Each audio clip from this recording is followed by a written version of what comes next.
Je te crois. Remarque bien qu'il n'y a pas que les autorités officielles. Comme s'il percutait un mur, le car reçut soudain une violente secousse qui projeta en avant passagers et bagages.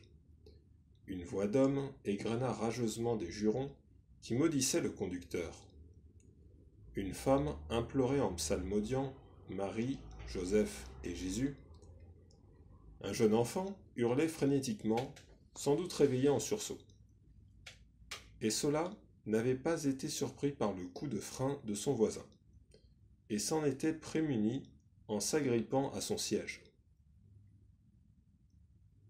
En sortant d'un virage très arrondi, le car s'était trouvé tout à coup sur les talons d'un spectre qui, avec des mouvements de pantin, zigzaguait sur la chaussée. Interpellé par plusieurs injonctions de l'avertisseur, l'homme, très grand seigneur, quoique chargé de guenilles, daigna enfin se retourner, et de la main fit un signe amical au car. Mais, en accomplissant cet exploit, il avait sans doute trop présumé de ses forces, car il trébucha tout à coup, et sans essayer de se ressaisir, s'étala le nez sur la chaussée, goudronnée, raide, comme un combattant fauché par une salve. Le jeune blanc, qui venait de s'immobiliser sur son véhicule sur la moitié droite de la chaussée, dit avec une sorte de colère amusée. Encore un adepte du carcara. Combien de temps cela va-t-il encore durer? Que peut bien foutre votre gouvernement? C'est à croire que ça l'arrange que les populations s'imbibent de ce poison. Comme ce doit être commode de régner sur des ivrognes. Excellence bien-aimée Cheikh Baba Toura. Tout en achevant sa déclaration, il avait lestement sauté sur la chaussée, il avait marché sur le paysan étendu sur lequel il s'était penché.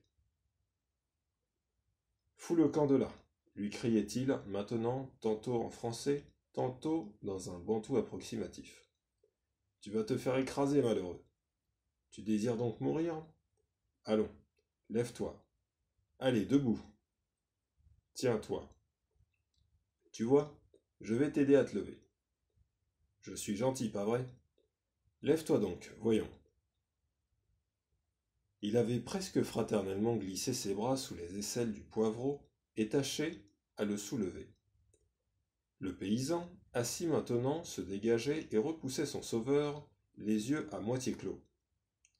De guerre lasse, le jeune grec se fâcha tout rouge et administra une volée de gifles au poivreau déguenillé sous les yeux des soldats pétrifiés de honte et grillés d'indignation, mais cloué pourtant sur son siège, en homme qui avait désormais accepté son personnage de vaincu, décidé à tout endurer. Les temps avaient bien changé. Le grec fut bientôt rejoint par un jeune homme descendu de l'arrière du car. Son motorboy sans doute, qui prit le poivreau par les jambes, tandis que le jeune blanc le tenait toujours sous les aisselles. Ils le portèrent ainsi sur quelques mètres, comme on fait d'un blessé sur le champ de bataille, puis ils le balancèrent comme une bûche dans le fossé bordant la route. Quoiqu'il n'eût pas entendu le bruit sourd que fit le corps en tombant, Essola sentit les larmes sourdes sous ses paupières avant que sa vue se voilât. Comme le jeune blanc, grommelant toujours des insultes à l'adresse du gouvernement de son excellence bien-aimé Cheikh Baba Toura, remettait le moteur en marche, Essola l'informa en évitant son regard qu'il descendait au premier hameau, à quelques centaines de mètres. « Comment? Tu es arrivé chez toi » s'étonna le jeune blanc. « Oui. »« Alors tu le connais, ce malheureux que nous venons de jeter dans le fossé ?»« Pas du tout. » s'écria lâchement Essola. « Alors, bon séjour auprès des tiens, vieux. Et ne repars pas sans moi. Peut-être qu'alors nous pourrons discuter à cœur ouvert. Au revoir. »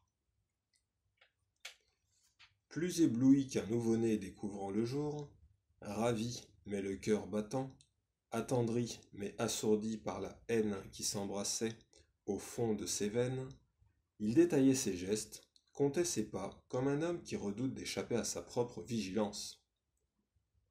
Il entendit le car s'éloigner, tandis qu'il s'approchait de la maison familiale, si mal entretenue qu'elle était devenue une masure. Tout paraissait clos. Il fit plusieurs fois le tour de l'habitation, précautionneusement, inspectant le chaume au-dessus de la véranda, pour voir si un bout de métal ne dépassait pas. C'était la technique habituelle utilisée par sa mère quand elle s'absentait pour laisser la clé aux autres membres de la famille. Mais il ne découvrit rien. Une main hésitante, sans doute enfantine, s'efforçait de reproduire la mélodie d'une berceuse populaire en tapant sur un xylophone derrière la masure voisine. Et cela s'approcha sans que l'enfant l'aperçoive. Totalement absorbé par son jouet, des baguettes de bois de longueur croissante cousues sur 2 troncs de jeunes bananiers posés à même le sol. L'enfant frappait sur l'instrument d'une seule main.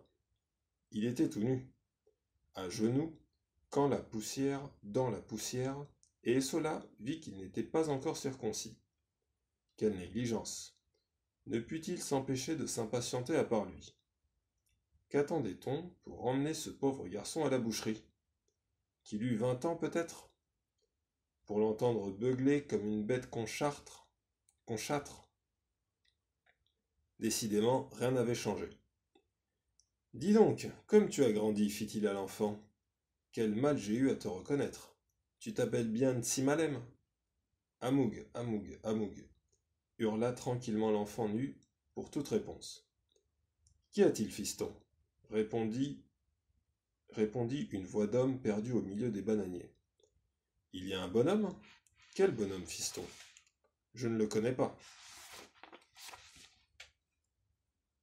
Le froissement mollement cadencé des feuilles mortes, jonchant la terre, indiqua que l'homme s'en venait, bien longtemps avant qu'il émergeât des broussailles.